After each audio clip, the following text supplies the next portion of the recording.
అందరికీ నమస్కారం. Welcome to my channel. ఈ వీడియోలో ఉద్యోగ పెన్షనర్లకు 3 శుభవార్తలండి. రేపటి నుంచి అమలు. మరి పూర్తి వివరాలేంటి వీడియోలో తెలుసుకుందాం. వీడియోని అయితే ఎక్కడ కానీ స్కిప్ చేయకుండా ఎండ్ వరకు చూసేయండి. అప్పుడే ఇన్ఫర్మేషన్ పూర్తిగా అర్థమవుతుంది. అలాగే వీడియో చూస్తున్న ప్రతి ఒక్కరు వీడియోకి ఒక లైక్ కొట్టండి ఫ్రెండ్స్. వీడియోని తోటి ఉద్యోగ పెన్షన్ మిత్రులతో అయితే షేర్ చేయడానికి ప్రయత్నం చేయండి. కొత్తగా మనం ఛానల్ చూస్తున్నవారు సబ్స్క్రైబ్ చేసుకున్నట్లయితే దయచేసి మన ఛానల్ అయితే సబ్స్క్రైబ్ చేసుకోండి. దీని ద్వారా నేను చేసే లేటెస్ట్ వీడియోస్ అన్ని మీ వరకు రీచ్ అవుతాయి. ఇక మనం ఆలస్యం చేయకుండా వీడియోలోకి అయితే వెళ్ళిపోదాము. ఫ్రెండ్స్, విషయానికి వచ్చినట్లయితే దేశవ్యాప్తంగా ఉన్నటువంటి తెలుగు రాష్ట్రాల్లో ప్రజలకు, ప్రభుత్వ ఉద్యోగులకు మరియు పెన్షనర్లకు సంబంధించి కేంద్ర ప్రభుత్వం నుంచి డిఏ మరియు పిఆర్సీ కమిషన్ సంబంధించి అప్డేట్ అయితే రావడం జరిగిందండి.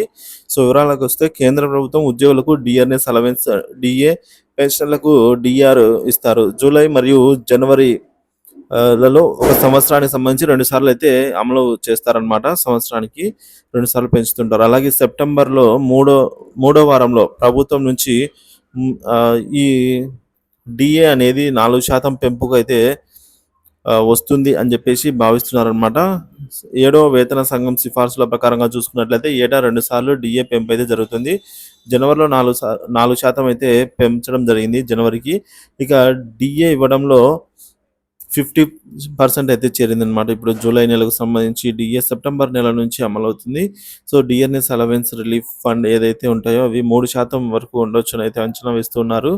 సో మొత్తంగా చూస్తే మొత్తానికి డిఏ అనేది టోటల్గా 53%కి అయితే చేరుకుంటుంది జూలై నెలతో కలిపి అని అయితే అంటున్నారండి. సో అమలు కావాల్సిన డిఏ పెంపు ఏదైతే ఉందో సో సెప్టెంబర్‌లో నిర్ణయం ఉంటుందా అని అయితే అంచనా వేస్తున్నారు. అలాగే బేసిక్ పేలో విలీనం అవుతుందా అలా కూడా చాలామంది అయితే అడుగుతున్నారు. ఇదంతా పక్కన పెట్టినట్లయితే చాలామంది 8వ ఎయిత్ పిఆర్సీ అండి.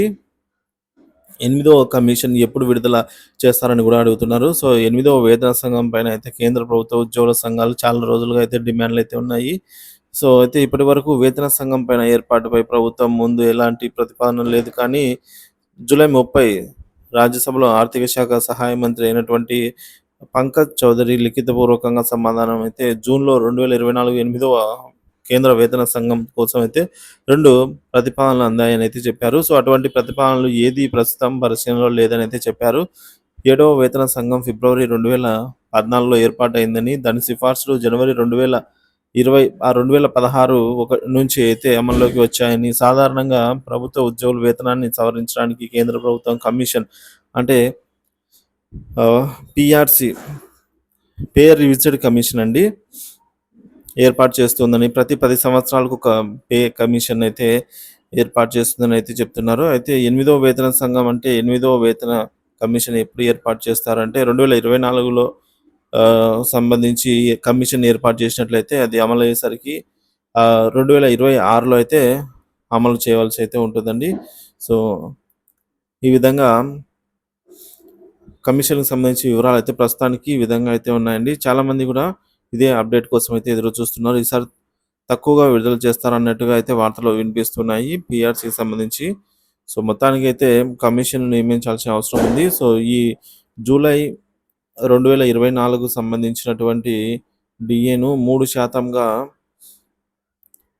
ఈ మనకు సెప్టెంబర్ 3వ వారంలో అయితే అప్డేట్ ఉండబోతుందండి.